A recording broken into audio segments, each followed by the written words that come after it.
The boulder slips, fingers claw at stone, but gravity is patient and merciless. 1,000 tons of rock groans, tilts, and begins its long, thundering descent back down the mountain. He watches it go. Every time he watches, the boulder crashes and bounces and finally settles at the bottom, patient as a sleeping beast. Dust rises like a funeral shroud. This has happened before. 100 times. 1,000,000. The man standing on the slope is called Sisyphus, and the gods gave him this rock to push forever. But why this punishment? The underworld holds 1,000 torments, fire, flood, hunger that never ends. The gods chose something worse for Sisyphus. They chose hope. Every push, the summit seems reachable. Every time, his hands almost crest the peak. And every time, the stone betrays him. Hope is the cruelest shame. What kind of man earns the anger of death itself? What mortal cunning could frighten the gods enough to warrant an eternity of this? Sisyphus was no ordinary king. Get comfortable now. Pull the covers close. This is a story the Greeks told on winter nights, when the fire burned low and the stars pressed near enough to touch. If sleep finds you before Sisyphus finds his peace, that's as it should be. The mountain will still be there in the morning. It always is. Let the story carry you. Our story begins in Ephyra, a city that would one day be called Corinth, where a king sat on his throne and believed he was smarter than every god on Olympus. Sisyphus had built Ephyra from nothing. Where others used swords, he used secrets. Where others prayed to the gods, he made deals with them, and usually won. Travelers came from across the Greek world to see the king who could solve any riddle, unravel any plot, and outwit any rival foolish enough to challenge him. His mind was a labyrinth that made Daedalus jealous. But labyrinths have a flaw. The same walls that trap others can make the builder believe he can never be caught. The trouble started with a river. The god Sisyphus came to Ephyra searching for his daughter Aegina, stolen in the night by a divine abductor no one dared name. Sisyphus knew exactly who had taken the girl. He had seen Zeus carry Aegina across the sky, and Sisyphus saw an opportunity where any wise man would have seen danger. He told the river god everything. Zeus, the king of heaven, had stolen Aegina. In exchange, Sisyphus blessed Ephyra with a freshwater spring that would never run dry. A freshwater spring for a secret. It seemed like a fair trade. But Sisyphus had just betrayed the most powerful being in existence, and Zeus was already watching. Thunder rolled across a cloudless sky that afternoon. The people of Ephyra looked up in confusion. But Sisyphus knew exactly what it meant. The gods had noticed him. And here is where Sisyphus made his fatal choice. Any other mortal would have begged forgiveness, built a temple, sacrificed 100 bulls. Sisyphus did none of these things. Sisyphus was born with nothing divine in his blood. His father Aeolus ruled the winds, but Sisyphus inherited no powers, only a mind that cut sharper than any blade. His brothers inherited kingdoms handed down like heirlooms. Sisyphus looked at a barren isthmus between two seas and said, "I will build my own." Stone by stone, deal by deal, Ephyra rose from the dust. Sisyphus traded favors like currency. He remembered every debt, every secret, every whispered weakness. Merchants learned to fear his handshake. Kings sent ambassadors who returned confused, having agreed to terms they could not quite remember negotiating. His palace became the richest on the Peloponnese. Gold filled his treasury. Ships crowded his harbor. But wealth was never the point. The game was the point. He kept a flock of cattle marked with symbols only he could read, branded beneath the hooves where no thief would think to look. Sisyphus trusted no one. That caution would prove wise. One morning half his herd vanished overnight. No tracks, no witnesses, no trace, as if the animals had dissolved into morning mist. The thief was Autolycus, grandson of Hermes himself, blessed with the divine gift of making stolen things unrecognizable. He could turn a black cow white with a touch. Autolycus had robbed half of Greece. No one could prove a thing. He changed colors, shapes, even the number of horns. But he never thought to check the hooves. Sisyphus arrived at Autolycus's farm with witnesses. He knelt, lifted a cow's hoof, and showed the crowd the mark scratched beneath. The thief had been out-thieved. Word spread like wildfire. The mortal who outsmarted the grandson of Hermes. Even the gods paused to notice. Cleverness at this level was either a gift or a threat. Sisyphus savored the victory. Not for the cattle, for the proof. He had beaten divine magic with mortal ingenuity. It tasted like the sweetest wine he had ever known. That hunger grew. Outwitting a thief was simple sport. Sisyphus wanted a worthier opponent. He began to watch the gods the way a hunter watches prey. He noticed patterns mortals were not meant to see. Which nymphs vanished when Zeus descended? Which rivers flooded when Poseidon was angry? Which stars moved when Athena schemed? Knowledge of the gods was power. And power, to Sisyphus, was the only currency worth hoarding. He collected divine secrets the way other kings collected gold. His wife Merope watched this obsession with growing dread. She was no ordinary woman, born of the Pleiades, with starlight literally woven into her being. She had chosen a mortal life for love of him, left the sky, dimmed her own light. Now she wondered if the man she loved was building a ladder to heaven or digging his own grave. "You are collecting thunderbolts," she told him once. "Sooner or later you will hold one wrong." Sisyphus smiled and said nothing. He never argued with what he could not deny. Then came the night everything changed. Sisyphus stood on his balcony and saw something no mortal was meant to witness. Zeus himself descending from the clouds. The king of heaven carried a river god's daughter through the night sky. Aegina struggled in his golden talons, her father's waters churning far below in helpless fury. Any wise mortal would have looked away, closed the shutters, pretended the sky was empty. Sisyphus leaned forward and memorized every detail. Days later, the river god Sisyphus arrived at Ephyra's gates. His current ran red with grief. His voice shook the harbor stones. "Where is my daughter?" Sisyphus could have offered comfort, could have claimed ignorance. Instead, he saw a transaction. One piece of information, one price. "I know who took her," Sisyphus said, his voice calm as still water. "And I will tell you. But your grief must water my city first." The river god agreed. What choice did a desperate father have? Water burst from Ephyra's dry ground, a spring that flows to this day, bought with a god's secret. Zeus took her. 2 words. The river god's face went white as foam. 2 words that betrayed the king of heaven. 2 words that sealed Sisyphus's fate. Sisyphus surged toward Olympus in a tidal wave of paternal rage. Zeus struck him down with a thunderbolt so fierce it boiled the river dry for a generation. And then Zeus turned his attention to the informant. Lightning gathered above Ephyra like a slow, building scream. The king of gods does not forget betrayal.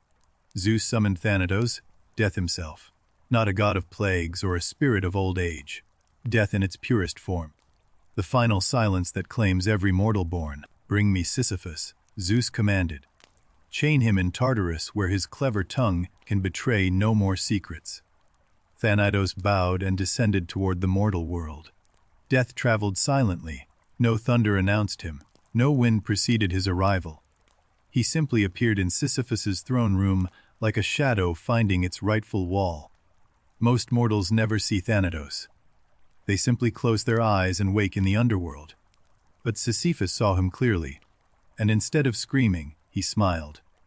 "Beautiful chains," Sisyphus said casually. "Are they new? I've never seen craftsmanship like that. How do the mechanisms work?" Death hesitated. No one had ever asked. "It was the oldest trick a confidence man knows, make your mark feel special." Thanatos had reaped souls for millennia, and no one had ever shown interest in his work. "Show me how they clasp," Sisyphus urged, his voice warm with false wonder. And Death, lonely Death, who had never been admired, held the chains open to demonstrate. In one motion, faster than any mortal should be able to move, Sisyphus snapped the chains shut around Thanatos himself. Death was bound, Death was imprisoned. Sisyphus dragged the chained god down into his deepest cellar, bolted the door, sat down on the steps hands shaking, and began to laugh. He had chained Death, not a metaphor, not a prayer. A mortal man had physically imprisoned the force that ends all life. The world was about to discover what that meant. A soldier took a spear through his chest at Marathon. He pulled it out and kept fighting. An old woman in Athens closed her eyes to sleep and opened them at dawn, still breathing. Across Greece, the dying stopped dying. Severed limbs caused pain but not death. Drowning men sank and surfaced and sank again, unable to find the release they craved. At first people celebrated. Death is gone! Then the truth settled in like winter. Without death, the old cannot rest. The suffering cannot end. The world became a prison. The Greeks who first told this story understood something we sometimes forget. They knew that death was not the enemy. A world without endings is a world without meaning. For them, death gave shape to life the way a frame gives shape to a painting. Remove the boundary, and the colors bleed into nothing.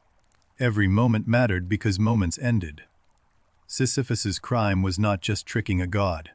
It was breaking the fundamental contract between mortality and meaning. He stole the frame and the picture dissolved. Even the heroes of their stories, Achilles, Heracles, Perseus, earned their glory because death waited at the finish line. Courage without risk is just theater. So when the gods punished Sisyphus, the ancient listeners understood. Not cruelty for its own sake, but the universe correcting a wound in its own logic. Ares discovered the problem first. The god of war watched his battlefields fill with soldiers who would not fall. His sacred art had become grotesque, purposeless butchery. Ares stormed toward Ephyra with murder in his stride. Though murder, of course, was temporarily impossible. That only made him angrier. He found the cellar. Broke the door with a single blow. Thanatos hung in chains, humiliated, furious, his dark wings cramped against the low stone ceiling. Thanatos stretched his wings, cracked his neck, flexed fingers that had been still too long. Across Greece, a collective gasp, then silence. Death had returned to work. But Thanatos wanted one soul above all others. He turned his empty eyes toward Ephyra. Sisyphus sat on his throne, listening to the silence, and knew death was coming home. This time, Thanatos brought no chains to admire, no mechanisms to demonstrate. He simply reached for Sisyphus's chest and pulled the life from him like thread from a needle. Sisyphus died. His body crumpled on the marble floor of his own palace. Merope screamed. The guards dropped their spears. The cleverest man in Greece was gone. Or so everyone believed. Because Sisyphus had prepared for this moment. Weeks earlier, he had whispered something to Merope that made her face go white. When I die, he had told her, do not bury me. Do not perform the rites. Leave my body on the palace floor. No coins for the ferryman, no prayers for my soul. Merope had wept. She had begged him not to ask this of her. To deny burial was the worst dishonor. The dead soul would wander forever, never finding rest. But Sisyphus knew exactly what he was doing. In the underworld, an unburied soul had the right to appeal. A complaint, a request, an audience with the queen. So Merope obeyed. She left his body unburied on the cold floor. She placed no coins on his eyes. She sang no funeral hymns. Love and horror in equal measure. Down in the underworld, Sisyphus's shade crossed the river Styx. Charon the ferryman grumbled about the missing coin, but carried him anyway. Even death has procedures. He passed through the gates where Cerberus sniffed at him. 3 heads, 3 growls, one recognition that this soul smelled different. Cerberus let him pass but watched him go. Sisyphus found Persephone in her garden of dark flowers. The queen of the underworld sat among asphodels and pomegranate trees, eternal spring and eternal night. He fell at her feet and wept. Not the controlled tears of a performer, or so it seemed. Sisyphus cried as if his heart had shattered. My queen, I have been wronged. My wife left me unburied, he choked. No rights, no honor. She denied me the dignity every soul deserves. I beg you, send me back. Let me arrange my own funeral. Persephone knew loss. She had been torn from her own mother. She understood the cruelty of unfinished things. Her compassion was genuine, and Sisyphus exploited it perfectly. Go, she said softly. Return to the living world. Bury your body with the honor it deserves. Then come back to us. She meant it kindly. She did not know the man she freed. Sisyphus burst back into sunlight like a drowning man breaking the surface. Air filled his lungs. Color returned to his skin. He was alive again. Did he arrange his funeral? Did he perform the sacred rites and return to the underworld as promised? Sisyphus laughed until his ribs ached. He had cheated death twice. He went home to Merope, kissed her, sat back on his throne, poured wine, looked out at Ephyra's harbor, and watched the sun set on his stolen second life. Days became weeks. Weeks became years. Sisyphus grew old a second time, defiantly, joyfully. He walked among the living as the only man who knew what waited below. The gods seethed. Hades paced his dark throne room. Persephone sat in silence, her kindness turned to something cold. Zeus watched with the patience of a storm building. Finally Zeus turned to Hermes. Not Thanatos this time. Sisyphus had already outwitted death. This required the only god whose mind could match the trickster's own. Hermes found Sisyphus at dinner. The old king looked up from his wine and saw the messenger god standing in the doorway. Their eyes met. No flattery would work this time. Hermes did not bring chains, did not engage in conversation, did not pause for tricks or demonstrations. He simply gripped Sisyphus's arm and pulled. Sisyphus tried to speak. Hermes covered his mouth, tried to reach for his wine cup, a stalling gesture. Hermes moved faster. The god of thieves knew every trick because he had invented most of them. Down through the earth they plunged, past roots of ancient trees, past veins of gold, past the memories of buried civilizations, down to where the living cannot follow. Hermes deposited Sisyphus before the thrones of Hades and Persephone. The lord and queen of the dead stared down at the mortal who had made fools of them both. Sisyphus looked up at them. Even now chained, caught, finished, his mind searched for an angle, a way out, a deal. But Hades had been thinking too, and his punishment was ready. Hades descended from his throne. Each step echoed through the underworld like a slow drumbeat. He walked past Sisyphus without looking at him, and that silence was worse than rage. "Follow me," Hades said. Not a request. Sisyphus's shade rose on trembling legs and followed the Lord of the Dead deeper into the dark, away from the thrones, away from hope. They walked for what felt like hours. The path wound downward through caverns where the screams of Tartarus echoed. Tantalus reaching for water, Ixion spinning on his wheel. Then the tunnel opened into a cavern so vast its ceiling vanished into darkness. In the center stood a mountain, not tall by mortal standards, but steep, impossibly steep. At the mountain's base sat a boulder, round, smooth, enormous, carved from the bedrock of the underworld itself. It seemed to pulse with its own dark gravity. Hades placed one hand on the stone. "This is yours now," he said. "Push it to the top. When you succeed, you are free." His voice held no anger, only satisfaction. Sisyphus studied the mountain, steep but not vertical. The boulder heavy but not impossible. His mind raced. There had to be a path, a leverage point, a trick of physics. He did not yet understand the cruelty. The mountain was not merely steep, it was enchanted. The closer the boulder reached the summit, the heavier it became. Victory was designed to be impossible. But the true punishment was not the weight. It was the hope. Each push would feel possible. Each attempt would bring him heartbreakingly close, and each time, the stone would slip. Hades understood Sisyphus perfectly. A simple punishment, fire chains hunger, would break his body but not his spirit. The spirit needed hope to survive, and hope could be weaponized. "Begin," Hades said. Then he turned and walked away. He would not need to watch. The mountain would do his work forever. Sisyphus placed his hands against the stone. Cool and smooth beneath his palms, he set his feet, leaned his weight forward, and pushed.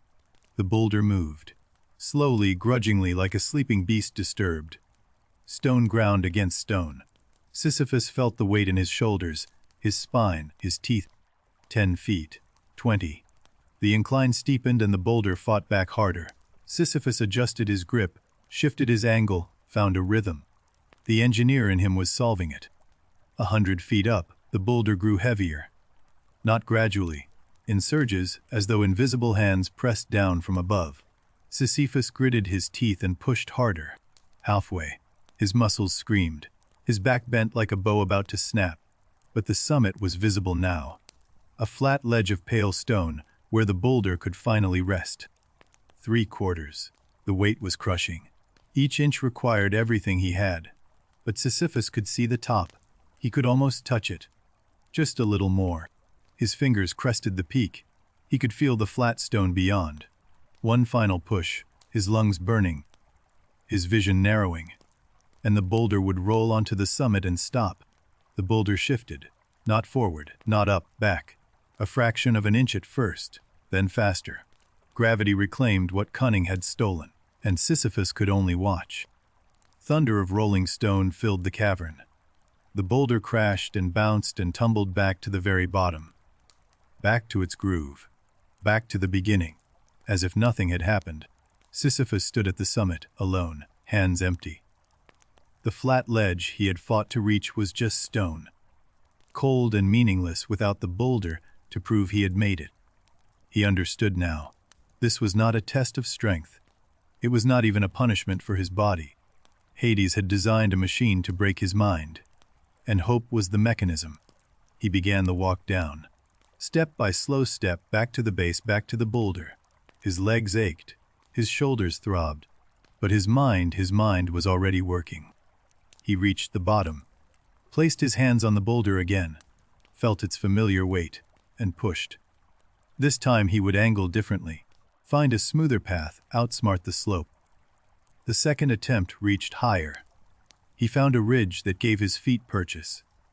Discovered that pressing with his back worked better than his hands. The summit drew closer.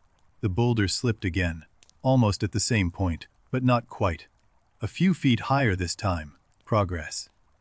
Enough progress to feed the illusion that the third attempt might succeed. The third attempt. The fourth. The 10th. Each time Sisyphus refined his technique. Each time the summit seemed a little closer. Each time the stone betrayed him at a slightly different point. That was the genius of the punishment. It varied. Not every attempt failed at the same place. Sometimes he reached within arm's length of success. Sometimes the stone slipped early. If it always failed at the same point, Sisyphus could have learned to expect it. Accepted it. Stopped hoping. The randomness kept hope alive, and hope kept the suffering sharp. Days dissolved into an unmarked blur. The underworld has no sun to track, no seasons to count. Time became measured only in pushes and failures, ascents and descents. His royal robes had shredded to rags. His silver hair hung wild and matted. The king of Ephyra, the cleverest man in Greece, reduced to a beast of burden in the dark. But the mind endured. That was both the blessing and the curse. A simpler man might have gone blank, become pure muscle and motion. Sisyphus could not stop thinking. He tried digging a channel. The stone filled back in by morning. He tried wedging rocks beneath the boulder. They crumbled to dust. He tried pushing at different hours. Time had no meaning here. Every strategy failed. Not because they were bad strategies, because the mountain was built to defeat strategy. Hades had not punished Sisyphus's body, he had punished his mind. The man who solved every problem encountered the one problem designed specifically to be unsolvable by him. Hades had built a lock that fit Sisyphus's key exactly, and jammed. Something began to change in the 100th push, or the 1000th. Sisyphus had lost count. The rage faded first, not suddenly, but like a tide pulling back from shore. The scheme stopped next.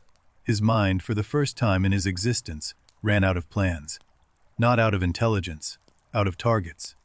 There was nothing left to trick. And in that emptiness, something unexpected grew. Not peace exactly, more like awareness. With nothing to scheme about, Sisyphus began to notice the mountain for the first time. The grain of the stone. The way his footsteps echoed differently at different heights. The particular sound the boulder made as it settled back into its groove. Almost like a sigh. He began to feel the rhythm of the work, not as punishment but as pattern. Push, climb, slip, descend. Push, climb, slip, descend, like breathing, like a heartbeat. His shoulders remembered the boulder's weight the way a musician remembers an instrument. Familiar, almost welcome. The stone was his, the one thing in the universe that belonged to him completely. Other shades wandered the underworld lost, purposeless, forgetting who they had been. Sisyphus never forgot. The boulder would not let him. Every push was a declaration of existence. The other condemned souls envied him. Tantalus, forever reaching for fruit that pulled away. Ection, spinning without purpose. At least Sisyphus had a task, a direction, a summit to aim for. Centuries passed above. Troy fell. Odysseus sailed. Athens rose and crumbled. Down in the dark Sisyphus pushed. The world changed around his unchanging labor, like water around a stone. He began to talk to the boulder. Not madness, conversation. He told it about Ephira, about Merope, about the way sunlight felt on living skin. The stone listened the way stones do. He told the boulder about the cattle trick, about chaining death, about the look on Persephone's face when she believed his tears. The stone did not judge. It just waited for the next push. Sometimes he laughed during the push. The absurdity of it. A dead king shoving a rock up a hill in the dark forever. If the gods wanted him broken, they had failed. He was still here. Sometimes he wept. Those moments came without warning. A memory of Merope's voice, of morning light, of the taste of wine. Grief arrived like weather in the unchanging dark. But he always pushed again, after the laughter, after the tears, after the silence. His hands found the stone and his legs found the slope, and the cycle continued. Because Sisyphus endured. The people who first shaped this story spent their lives laboring under a hard sun, planting seeds in rocky soil, holing nets from an indifferent sea. They knew something about pushing stones uphill.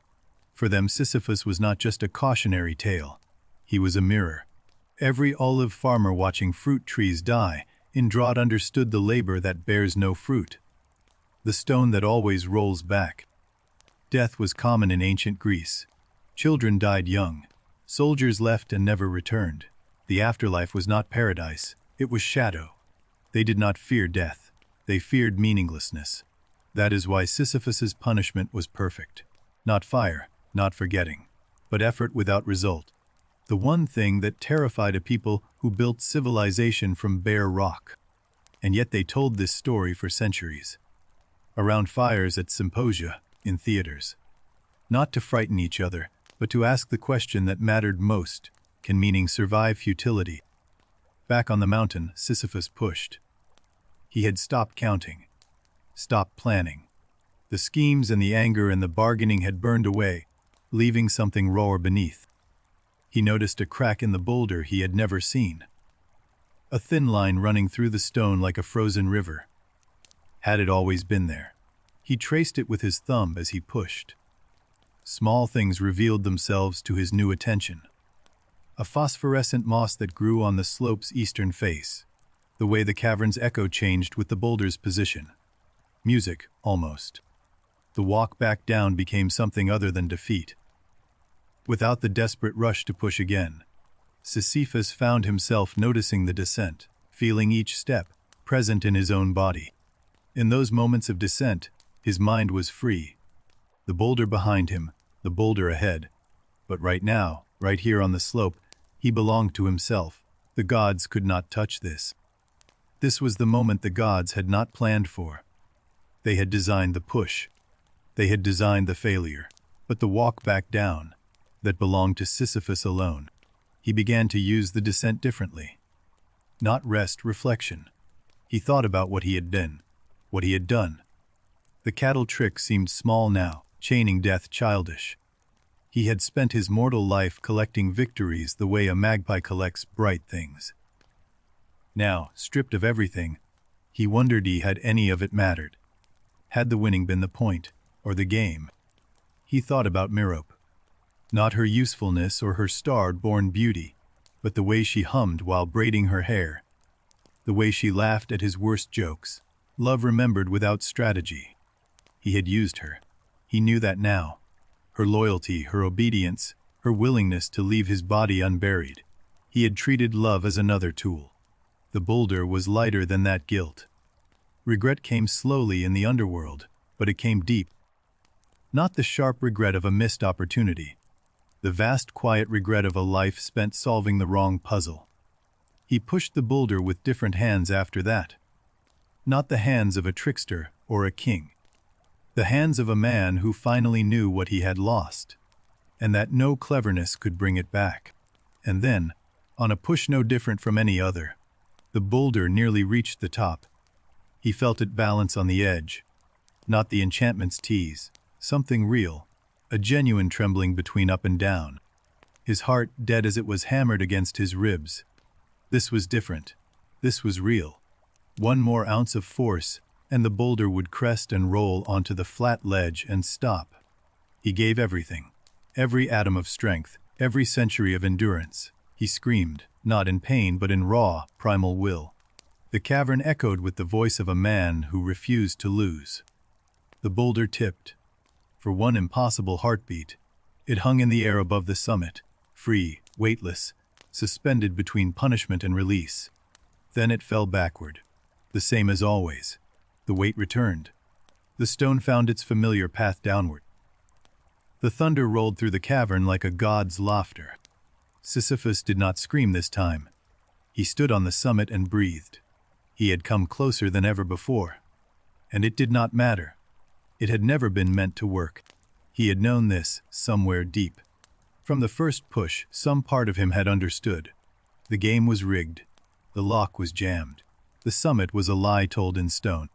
And here, at the summit, in the moment between the push and the descent, Sisyphus made his final choice. The choice that the gods never predicted. The choice that changed what the boulder meant. He chose the boulder. Not because he had to. Not because the gods demanded it.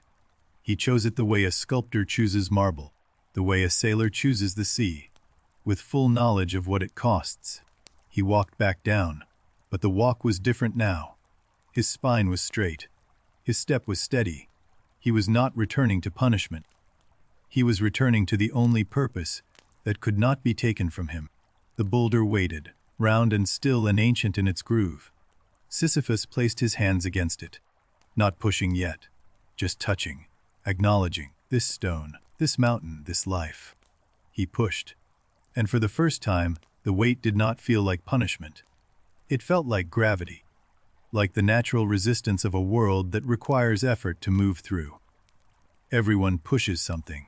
Halfway up, the old weight returned. The enchantment pressed down, but Sisyphus did not rage against it. He leaned in.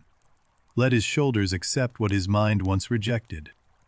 The boulder slipped again near the top. It always would. Sisyphus watched it go with something that was not defeat. He watched it the way you watch a tide go out, knowing it will return. He walked down again. This time, he looked around. The cavern was beautiful in its vastness. The phosphorescent moss painted constellations on the walls. Even punishment held wonder. Push, clip, descend. The cycle continued, but its meaning had shifted. Not a prison sentence repeated endlessly, a practice, a discipline, a meditation carved in stone and sweat. More centuries passed. The Roman Empire rose above him and fell. Christ was born and crucified. Civilizations bloomed like flowers and withered. Sisyphus pushed. The mountain did not care about empires. His body had long passed the point of pain. Eternal muscles found their permanent shape. Curved to the boulder's contour, hardened to the slope's demand. He was made for this now. A visitor came, rare in this deep part of the underworld. Orpheus, walking back from his failed rescue of Eurydice, paused to watch the man pushing the stone. "Does it hurt?" Orpheus asked. Sisyphus paused in his descent, considered the question with the seriousness it deserved. "Not the way you'd think," he answered. "Not anymore." Orpheus played a song before he left. The notes hung in the cavern air like golden dust. For a moment, the boulder seemed lighter. Music cannot free us, but it can remind us what freedom sounds like. After Orpheus left, the silence returned. But it was a different silence, richer. Sisyphus hummed the melody as he pushed. He would hum it for 1,000 years before forgetting it. The boulder slipped. Sisyphus watched it go. He was already walking before it reached the bottom. No pause, no grief. Just the turn and the step and the continuation. The eternal return. His hands found the stone. They knew its every crack, every grain, every cold smooth inch. He pushed. The mountain received him, and somewhere in the rhythm, something that felt like peace. Then the mountain shook. Not the familiar tremor of the boulder's passage, something deeper. The cavern walls cracked. Dust rained from the ceiling. Even in the underworld, things can change. A light appeared. Not the dim glow of the underworld, real light. White and sharp, cutting through the darkness like a blade. The crack in the cavern's ceiling widened. Stars were visible beyond. Sisyphus stared upward. Starlight fell on his face for the first time in an eternity. He felt it the way a parched man feels rain, every nerve alive, every cell remembering what it meant to be mortal under an open sky. The crack sealed itself. Darkness returned. The stars vanished as if they had never been. The mountain settled. The boulder waited. But Sisyphus stood trembling with something new burning inside him. He placed his hands on the boulder. The stone was warm, warmer than it had ever been, as if it too had felt the starlight. And Sisyphus pushed, not for freedom, not for the gods, for himself. The starlight faded, but its memory did not. Sisyphus pushed with a strange new energy, as though the brief glimpse of sky had recharged something ancient inside his chest. The other condemned souls noticed the change. Tantalus paused in his reaching. The Danades stopped filling their leaking jars. Something was different about the man on the mountain. He was humming, not Orpheus's melody that had faded long ago, something of his own, a rhythm that matched the push, the climb, the descent. Sisyphus was composing music from punishment. Word travels even among the dead. Whispers drifted through Tartarus, along the banks of the Styx, up through the fields of Asphodel. The man with the boulder is smiling. The rumor reached Hades on his throne. The Lord of the Dead set down his cup of shadow wine. His expression did not change, but his knuckles whitened around the armrest. Persephone watched her husband from across the throne room. She alone saw the flicker in his eyes. Not anger exactly. Something closer to doubt. The punishment was not working as designed. Hades descended to the mountain. He had not visited since that first day aeons ago. The path was exactly as he had left it, the boulder exactly where it should be. But the man was wrong. Sisyphus was mid-push when he felt the divine presence. He did not stop, did not turn. "I wondered when you'd come," he said, voice steady against the stone. "You are supposed to suffer," Hades said. The words fell like iron in the cavern's silence. Sisyphus pushed another step upward before answering. "I know what I'm supposed to do." Hades circled the mountain like a sculptor examining a flawed creation. The slope was perfect, the enchantment intact, the weight increased precisely as designed. And yet the prisoner was free. "I could make it heavier," Hades said quietly. "I could make the slope steeper. I could add fire, thorns, snakes beneath your feet." Sisyphus pushed. "You could," he agreed. The boulder slipped. It tumbled past Hades, who stepped aside with divine grace. The thunder filled the cavern. Sisyphus stood at the empty summit and looked down at the god of death. Their eyes met across the distance, the god who ruled the dead and the dead man who refused to be ruled. Neither spoke. The silence held more than any words could carry. Sisyphus began his descent. Each step brought him closer to Hades, closer to the boulder, closer to the next push. He walked without hurry. The god waited without moving. Sisyphus reached the base and placed his hands on the boulder without breaking stride. He began to push. Hades stood so close their shadows overlapped on the stone. "You were meant to despair," Hades said, and for the first time, his voice held something other than authority. Curiosity. "How did you escape the despair?" Sisyphus pushed 3 more steps before answering. "I didn't escape it," he said. "I went through it, all the way through. And on the other side, I found the boulder was still here. And so was I." Hades considered this. Gods think in epochs. A silence stretched between them that would have spanned a mortal lifetime. The boulder continued upward. The slope continued its resistance. The punishment was perfect, Hades finally said. Not a concession, a diagnosis. You were not supposed to survive the hope. He paused. No one has before. Sisyphus did not gloat. The old Sisyphus would have. The king, the trickster, the man who savored every victory. This Sisyphus just pushed. Victory and defeat had lost their meaning on this slope. The boulder slipped. Sisyphus let it go with open hands. Hades watched it thunder down and saw what he had missed before. The moment of release was not defeat. It was the exhalation after effort. Natural. Complete. Hades turned and walked away. No new threats, no added suffering. He left the mountain exactly as it was. Because changing the punishment would mean admitting it had failed. Sisyphus pushed the boulder again, alone. The encounter with Hades settled into memory like a stone sinking into still water. The ripples spread and faded. The labor remained. But the visit had changed something. Not in Sisyphus, in the underworld itself. The other condemned souls had seen a god visit a mortal. Had heard the Lord of Death ask a question rather than give a command. Tantalus stopped reaching for the fruit. Not permanently. The compulsion was divine. But for a moment, he lowered his arms and simply stood in his pool, wondering. The Denades paused at their jars. One of them, the youngest, perhaps, turned her leaking vessel upside down and watched the water pour freely. Then she laughed. A sound the underworld had forgotten. Persephone heard the laughter from her garden. She closed her eyes. A faint smile crossed her lips. The smile of a goddess who remembers what spring feels like after endless winter.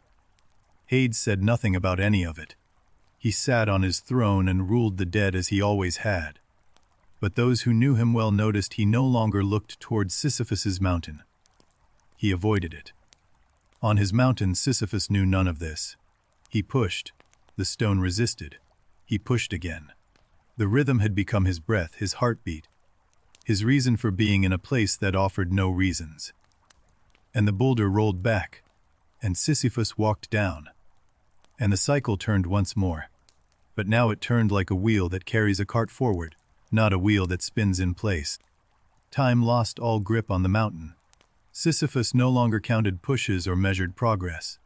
The cycle had become something beyond repetition. It had become ritual.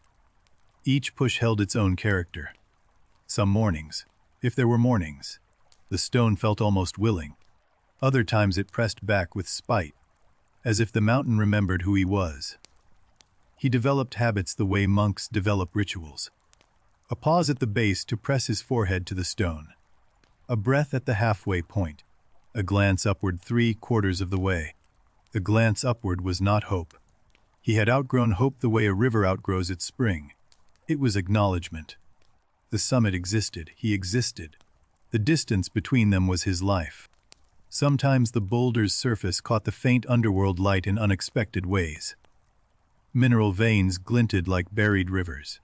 Sisyphus knew each one, had named them after stars he barely remembered. He named the mineral veins Merope, Alcyone, Electra, Maya, after his wife's sisters, the Pleiades. 7 stars captured in 7 lines of light running through dark stone. His body had become the mountain's mirror, shoulders carved to the boulder's curve, spine bent to the slope's angle, calluses thick as leather on palms that once held a scepter.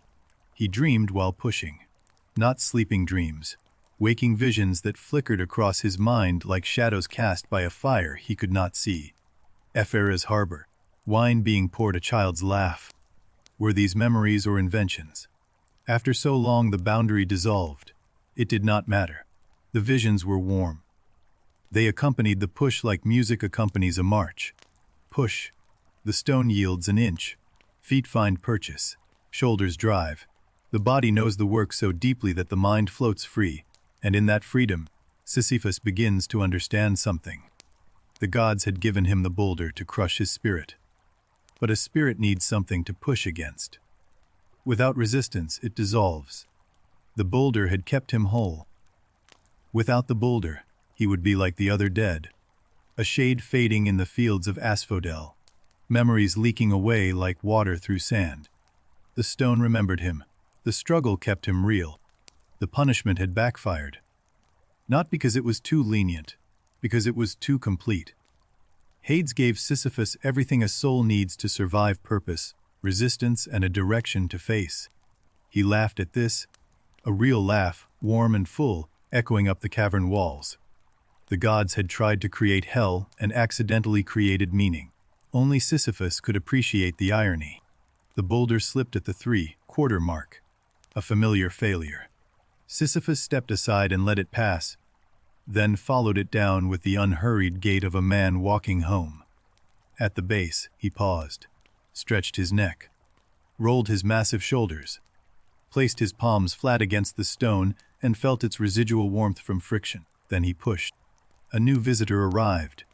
Not a god this time, a shade freshly dead, still glowing with the remnants of mortal life. He stood at the cavern's entrance and watched Sisyphus push. "Is it true?" The shade called up. "Are you really Sisyphus, the one who chained death?" His voice trembled, with fear or awe. It was hard to tell the difference. Sisyphus did not stop pushing. "I chained him," he called back, voice echoing off stone. "And he got free." That's usually how it works with death. The shade sat at the base and watched. Others came over the centuries, the newly dead, drawn by the legend. They sat and watched and sometimes asked questions. Sisyphus always answered.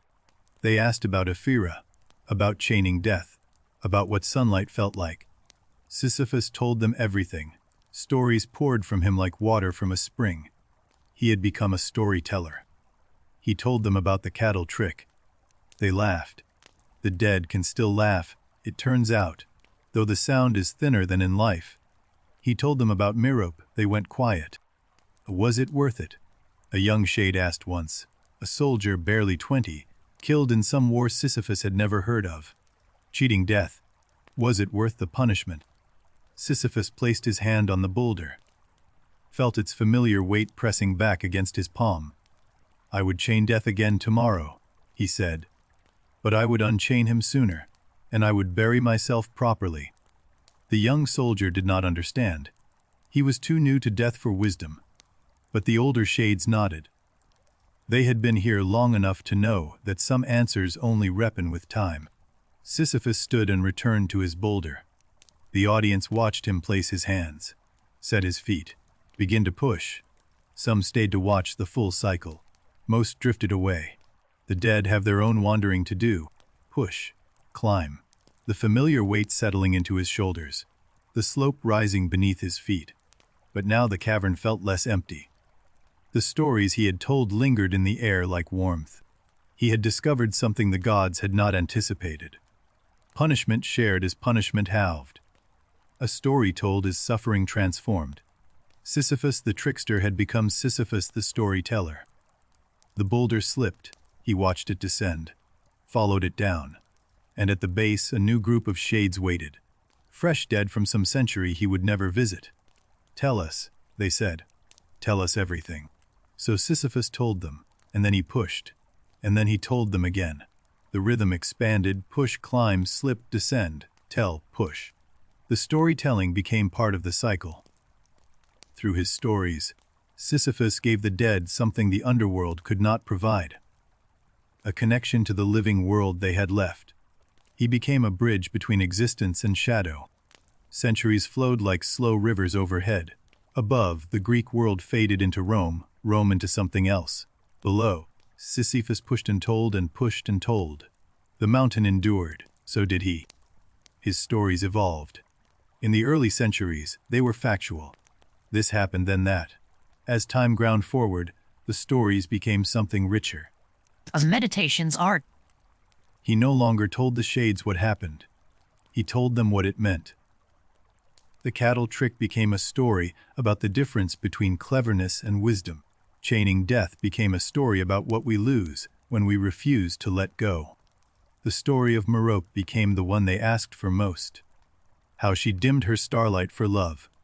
How she obeyed his worst instruction. How she waited, and how he never returned to thank her.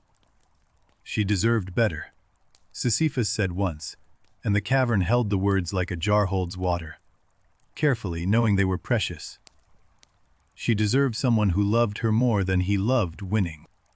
He pushed the boulder after that confession with more tenderness than force, as if the stone were the last connection to a world where Merope once lived, where love once existed in sunlight. The slip, when it came, was gentle. The boulder eased backward like a sigh. Sisyphus let it go, stood at the height and closed his eyes. In the darkness behind his lids he saw her face. He opened his eyes. The cavern was dark and vast and endless. The boulder waited below, and Sisyphus began his descent, carrying Merope's memory like a lamp that could not be extinguished. Picture the first person who told this story. Not Homer, someone before Homer. A grandmother, perhaps by a fire on a cold Aegean night, warning her grandson about pride. The story changed with every telling.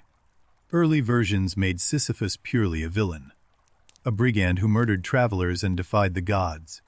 Later tellers saw something more complex in him. Homer gave him a cameo in the Odyssey. Odysseus saw him in the underworld, pushing, always pushing. A few lines that painted the most enduring image in all of Western literature. The Romans inherited the story and sharpened its moral. The Christians borrowed it and saw original sin. Each civilization found its own reflection in the man and the stone. The story survived because it tells us something every generation needs to hear. Not about punishment, about persistence. Not about gods, about what it means to keep going when going seems pointless. Back on the slope, Sisyphus pushed. The stories he told the dead had circled back to him, transformed by their listening, enriched by their questions. He understood his own tale differently now. The boulder's weight had not changed. The slope had not softened. The summit was no closer. But Sisyphus had changed. And so the experience of pushing had changed with him. He began to notice the descent with the same attention he gave the push. Each step downward held its own quality. The release of muscles, the cooling of effort, the gathering of will for what came next. This was the secret the gods had not considered. They controlled the push and the failure. But the space between belonged entirely to Sisyphus. In that space, he was sovereign. Philosophers who never pushed a boulder would one day call this the absurd. The gap between human longing and the universe's indifference. Sisyphus did not need the word. He lived the thing. Dark moments still came. Not the dramatic despair of the early days. Something quieter. A hollow feeling between pushes. A morning when the boulder seemed ugly and the mountain cruel. On those days, Sisyphus pushed anyway. Not with joy or acceptance, with sheer stubborn refusal to stay still. The same obstinacy that once chained death now chained him to his task willingly. Those were the pushes that mattered most. Not the joyful ones, not the peaceful ones. The ones where everything in him screamed to lie down, and he stood up and pushed instead. Because meaning is not a destination, it is a decision, made fresh every time a man places his hands on the stone and chooses to push rather than to stop. The mountain offers this choice eternally. He chose, as he always chose, hands against stone, weight against gravity, will against design. The push began and the mountain received him, and the ancient dance continued.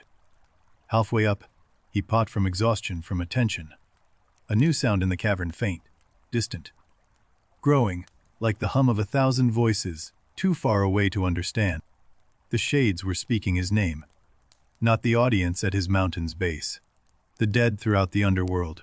Sisyphus.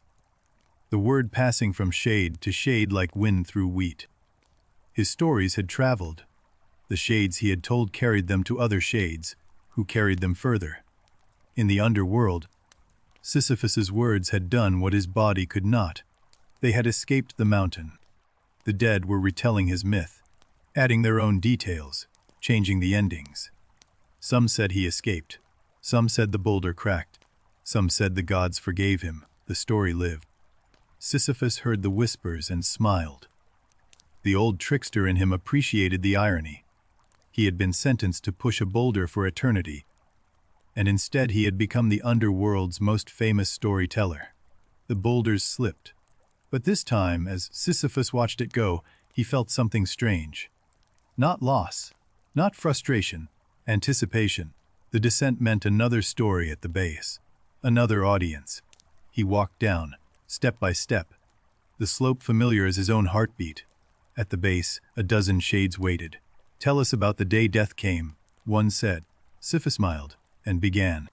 He told the story differently each time, not the facts which stayed the same, but the emphasis. Sometimes Thanatos was the villain. Sometimes Sisyphus was. The truth shifted with the telling. Then he stood, placed his hands on the stone, began to push. The shades watched him go, climbing the dark slope with the patience of water wearing stone. Some of them wept, they could not say why. Higher. The weight pressed down. His breathing deepened. Sweat that could not exist on a dead man's body somehow appeared. The mountain demanded everything, and Sisyphus gave it willingly. Near the summit, his vision narrowed to the stone's surface. Every grain filled his world. There was nothing else. No past, no future, no punishment. Only this inch, only this push. The slip, the thunder, the descent. The cycle completing itself with the inevitability of breathing, and in its completion, a strange satisfaction, the satisfaction of a pattern fulfilled. Down again. The slope cooled beneath his feet. The cavern opening around him as he descended from the mountain's tight upper reaches into the vast open base, space to breathe, space to think. At the base, the boulder waited, patient, warm from its descent. Sisyphus sat beside it the way you sit beside an old friend. Neither spoke. Both understood. Ages passed in this rhythm. Push, tell, rest, push. The mountain became his monastery. The boulder became his prayer. The slope became the path between who he was and who he was becoming.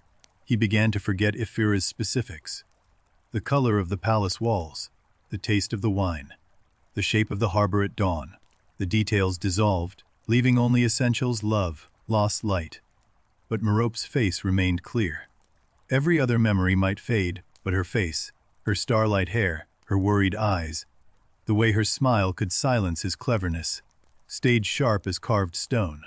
He wondered if she was here, somewhere in the underworld's vast fields, a shade among shades. Had she forgiven him? Would he recognize her among so many faded faces? He would push the boulder to the top and set it free, if he could, for her. Not for escape, for apology. For every instruction she obeyed. For every star she dimmed. For every word of love he traded for advantage. The boulder slipped. Of course it slipped. Apology does not change physics, even in the underworld. But the intention behind the push, that was new. That was something the mountain had never felt before. Down again, hands on stone again, push again. But this time every push was a letter he could not send. Every step upward a word of love delivered to stone, because stone was all he had. The underworld's ages ground onward. Above, humans walked on the moon, split the atom, built towers of glass. Below, Sisyphus pushed. The boulder did not care about progress. Neither did the mountain. But above, something remarkable happened. A man in a sun-bleached North African city sat down to write about Sisyphus. He saw what the gods had missed. He saw what Sisyphus had become. The writer understood the descent, the moment between the boulder's fall and the next push. That moment, he wrote, belongs to Sisyphus. In that moment, the condemned man is stronger than his punishment. And then the writer penned the most famous sentence ever written about endurance. 4 words that turned a punishment into a triumph. Words that Sisyphus, deep in his cavern, could almost hear. One must imagine Sisyphus happy. A French-Algerian philosopher named Albert Camus wrote those words in the shadow of the Second World War, when the world needed them most. Camus did not see a prisoner. He saw the first free man. Free because he accepted his fate without illusion. Free because consciousness itself is a form of revolt. The essay spread through the 20th century like fire. Students, soldiers, factory workers, nurses. Everyone who pushed their own boulder found their labor reflected in the ancient myth. Today the word Sisyphine means something every person understands. The task that must be repeated. The effort that seems futile. The climb that never ends. We all live on that mountain. But the word has lost its horror. When someone says Sisyphine, they do not mean hopeless. They mean ongoing, persistent, worth doing even without a finish line. That shift belongs to us all. Deep in the underworld, Sisyphus does not know any of this. He does not know that a French philosopher called him happy. He does not know that his name has become a word in every language. He knows only the boulder, its weight, its warmth, its mineral veins named after stars. He knows the slope, its grades, its surfaces, its echo at different heights. He knows the descent. He knows the moment the boulder begins to slip, the exact vibration, the precise tilt. He has felt it so many times that he could predict it in his sleep, if the dead could sleep. And he knows one more thing, the most important thing. He knows that when the boulder slips, he will walk down, and when he reaches the base, he will push again. This is not compulsion, this is choice. Tonight, right now, as these words carry you toward sleep, Sisyphus is pushing. Somewhere beneath the world we walk on, a man who outsmarted gods is pressing his scarred hands against ancient stone. His push tonight feels exactly like every other push. Heavy, familiar, his. The stone resists. His feet dig in. The slope rises and Sisyphus smiles, because the mountain is his mountain. Higher. The enchantment presses down. The weight doubles, triples. But Sisyphus's legs have pushed this exact weight at this exact height 1,000 times. His body knows the mountain's tricks. Near the summit. The air thick with enchantment. The boulder fighting back with everything the gods wove into it. And Sisyphus pushes through it, the way the sea pushes through a strait. His fingers touch the edge of the summit, the flat stone, the promise, the lie. He knows it will slip. He pushes anyway, because the push is the point. The push has always been the point. The boulder trembles, tilts, begins its long familiar fall. Sisyphus releases it with open hands. The thunder fills the cavern one more time, and silence follows, deep and total. Sisyphus stands at the summit in the silence, the highest point of his world. Below, the boulder settles into its groove. Above, darkness. Around him, the vast, indifferent cavern. This is the moment. The moment Camus wrote about. The moment between the push and the descent. The moment that belongs only to Sisyphus. And in this moment, he turns to face the mountain. He sees the slope he has walked 10 million times. The stone worn smooth by his feet. The moss that glows in patterns he has named. The boulder that carries 7 stars in its veins. He sees the shades gathered at the base, waiting for his story. He sees the cavern's beauty, vast and dark and permanent. He sees his life, all of it, and it is enough. Sisyphus begins his descent, one step, then another. Walking toward the boulder with the steady gait of a man walking toward everything he has and everything he is. And in this moment, Sisyphus descending, the boulder waiting, the mountain holding its breath, one must imagine Sisyphus happy. The boulder is not just a boulder. You already know this. You have been pushing your own stone uphill since the day you first understood that effort does not always equal reward. Every parent who washes the dishes knowing they will dirty again tomorrow. Every nurse who treats the patient knowing illness will return. Every teacher who explains the lesson one more time. The myth does not ask whether the work is pointless. It asks whether you can find meaning in the push itself, in the act, not the result, in the climbing, not the summit. Sisyphus found his answer on the descent, that walk between the push and the next push, free, conscious, belonging only to himself. We all have that space. Most of us forget to look for it. His punishment was hope without fulfillment. But what if fulfillment was never the point? What if the gods, in their cruelty, accidentally gave Sisyphus the truest gift, a purpose that could never be completed? Think about what completion means. The project finished, the race won, the goal achieved, and then the emptiness after. The question, what now? Sisyphus never faces that void. His boulder gives him what retirement steals from so many. A reason to stand up, a direction to face, a weight to push against that proves, with every straining muscle, that he exists. The Greeks understood that we do not choose our boulders. Illness chooses us. Grief chooses us. The work that must be done chooses us, but we choose how we push. Sisyphus chose defiance first, then acceptance. Then something beyond both. A relationship with his labor that turned punishment into practice. He did not escape his fate, he inhabited it. That word inhabit matters, not endure, not survive. Inhabit the way you inhabit your body, the way you inhabit your home. Making the given space your own through the act of living in it. The boulder is heavy. Let us not romanticize that. The slope is steep, the failure is real. Sisyphus suffers. The myth does not deny suffering. It asks what we build inside it. He built stories. He built rituals. He built a relationship with stone that was deeper than any relationship he had managed with flesh and blood. The mountain taught him what Ephira could not. Ephira taught him to win. The mountain taught him to continue.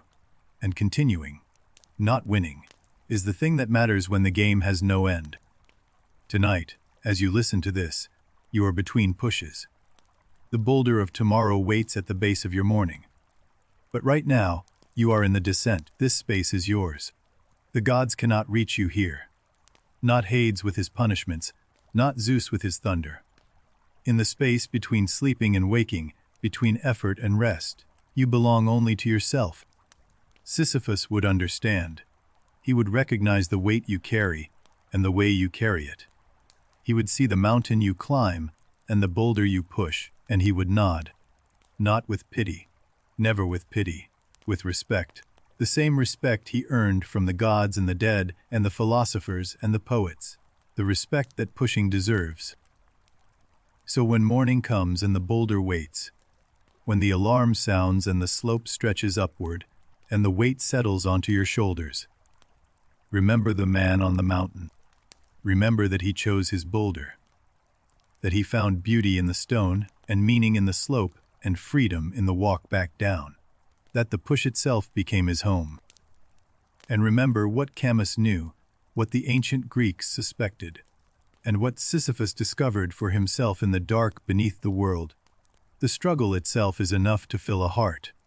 3,000 years after a Greek grandmother first whispered his name by firelight, Sisyphus is more alive than ever. His boulder rolls through every century, gathering meaning like moss. Painters gave him flesh. Titian made him muscular and heroic. Cranach made him gaunt and haunted. Each artist saw a different man in the same story, because each artist carried a different boulder. Camus made him a philosopher, but others found different heroes in the story. Factory workers saw their assembly line. Nurses saw their wards. Parents saw the laundry basket that refills itself by morning. Scientists named an element after futile labor.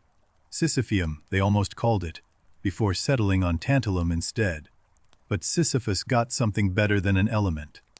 He got a word in every language. When someone says their job is Sisyphine, they invoke the oldest story about work. When someone calls a task never-ending, they echo a punishment designed by the god of death himself. But the deepest legacy is not the word.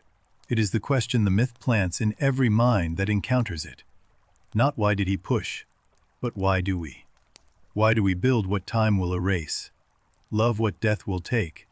Plant trees whose shade we will never sit in? The answer is the same answer Sisyphus found on his mountain. Because the doing is the being. Sisyphus was not the strongest hero, not the bravest or the wisest. He was the most stubborn. And stubbornness, in a universe that grinds everything down, is the most heroic quality of all. So the boulder rolls, and Sisyphus descends, and his hands find the stone once more. The story has no ending because the truth it tells has no ending. We push, we slip, we push again. That is the legacy of Sisyphus. Not a warning, not a tragedy. A mirror held up to every life that has ever pushed against gravity and chosen to push again, including yours, especially yours. The mountain is quiet now. The boulder rests in its groove. Sisyphus sits beside it, one hand on the stone, eyes half closed. Even in the underworld, there are moments of stillness. Let the cavern darken around him. Let the moss dim its glow. The story has been told, the way it has been told for 3,000 years. Now it is time for the telling to rest. ONL. ONL. Sleep now. The mountain will hold. The boulder will wait. Sisyphus has nowhere to be in all of eternity to get there. Tonight the slope is yours to rest on. O.L. way. O.N.L. Good night. The boulder will be there in the morning. So will you. And that all of that is enough. O.L.Y.